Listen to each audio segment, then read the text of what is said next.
Good evening kay electrician. Bali may binaklas na naman pala tayong switch kasi napasok na naman siya ng langgam. Tapos nung binabalik ko na siya, nahirapan na ako. Umabot ako ng 30 minutes pagbabalik niya. Yung pala, nung na-check ko, kasi may ganto siya oh. Sabi ko, ang dami ng ganto ah. Bronze. Palan. 3-way switch. Tapos nung chinik ko yan sa, syempre alam mo na kung saan ko chinik. Ganto lang pala ang pagkakabit niya no. Bilis lang pala nito matapos. Muntik na akong mapahiya kanina pagbalik ko.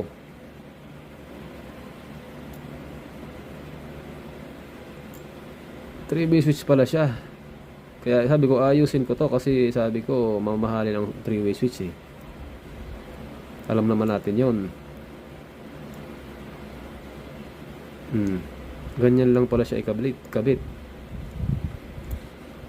Nahirapan ako halit eh. Maabot ba ako ng 30 minutes halos. Pero yun, pinalitan ko na lang ng bago. Yung kabilang switch kasi nilanggam din. Nirepair ko. Sabi ko magkaiba ang design. Yung pala, pagtingin ko dito, 3-way switch pala to.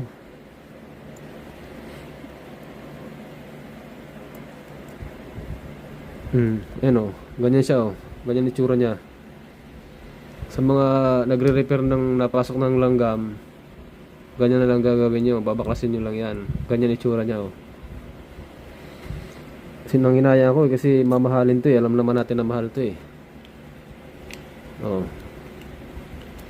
Pag ginanya mo na yan, okay na. Oh. Madumi. Ayan, at syempre sinubukan natin testingin yan kung gagana pa. Ayan oh. Sa kabilang contact yan. Lipat natin sa kabila. Yan oh. Oh, di ba? 3-way talaga siya eh. Oh, walang ano nakalagay dito kung may guhit. Pag may guhit diyan, single switch.